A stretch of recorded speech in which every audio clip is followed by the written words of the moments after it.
देर में आएंगे। तो सबसे पहले इसके हम कारण देखेंगे कि ये सेरेब्रल पैल्सी होता क्यों है।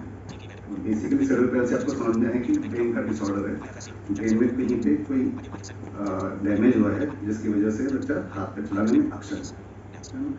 उसके बाद ये होता क्यों है, तो इसको हम जनरली हम उसको 3 कैटेगरीज में डिवाइड करते हैं, natal, antenatal, natal and postnatal.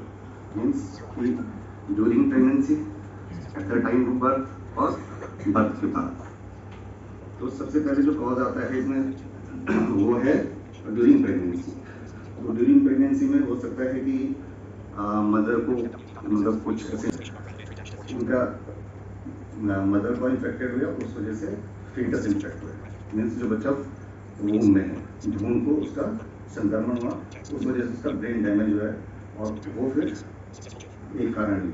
दूसरा है eight the time of birth, कहीं होता है कि बहुत प्रोलॉन्ग लेबर हुआ, मतलब बहुत देर तक मतलब बच्चा बाहर नहीं आता है, तो उसको ऑक्सीजन की कमी या फिर प्रोलॉन्ग लेबर हुआ।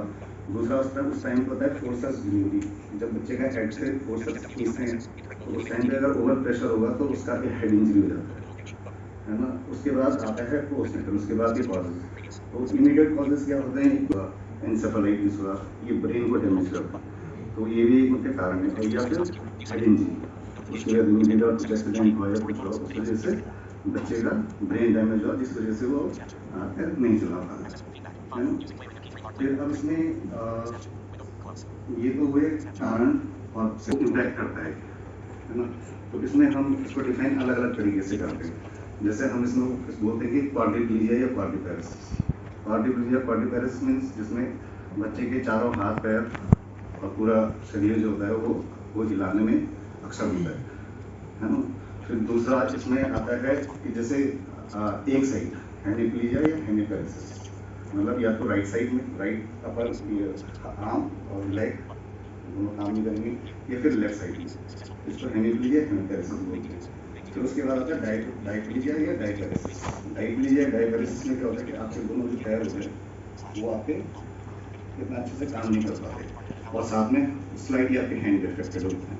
फिर एक होता है सिर्फ मोनोप्लीजिया, मीन्स सिर्फ एक ही लिम्ब इन्वॉल्व है, आइदर हाथ होगा या आइदर पैर, है ना।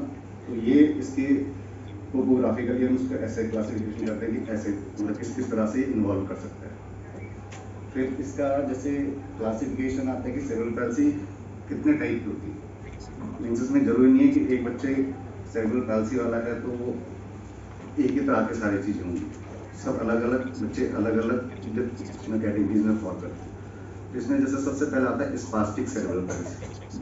तो स्पास्टिक सेरेब्रल पैल्सी में क्या होता है कि जो टाइटनेस होती है मसल्स की वो बहुत ज़्यादा होती है, तो बच्चा उससे जैसे क्या होता है बहुत रिजिड होता है, और उसकी जो मसल्स होती हैं बहुत टाइट होती हैं, जिस वजह से कॉन्ट्रैक्चर्स वगैरह ये सब डेवलप हो जाता है बच्चे में।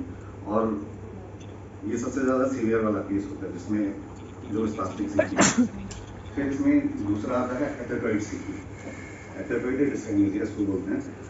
तो इसमें बेसिकली क्या होता है कि जो मसल पावर होती है वो फ्लक्चुएटिंग होती है, कभी आपको लगेगा कि हाँ बहुत अच्छे से कर रहा है, फिर हिल रहा है, मतलब हिलना वगैरह ज़्यादा होता है, मतलब फ्लक्चुएटिंग मसल पावर होती है, कहीं पे आपको टाइट लगेगी, कहीं पे बहुत लूज लगेगी, कहीं पे फ्लोलेस हो जाता है ना, कैचिंग मूवमेंट होता है उसमें।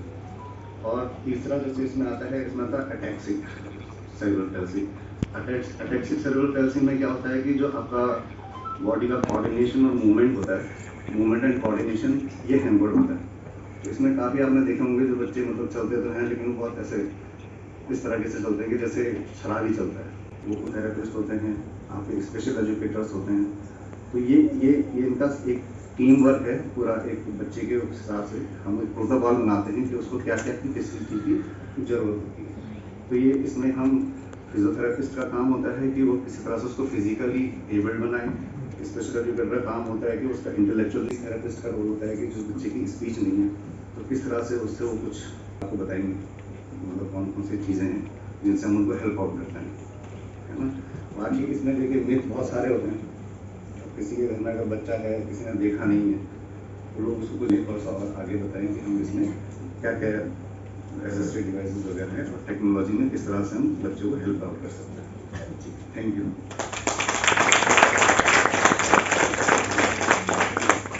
करना है और काफ़ी सारे जाने पहचाने चेहरे नजर आ रहे हैं, तो सबको नमस्कार है।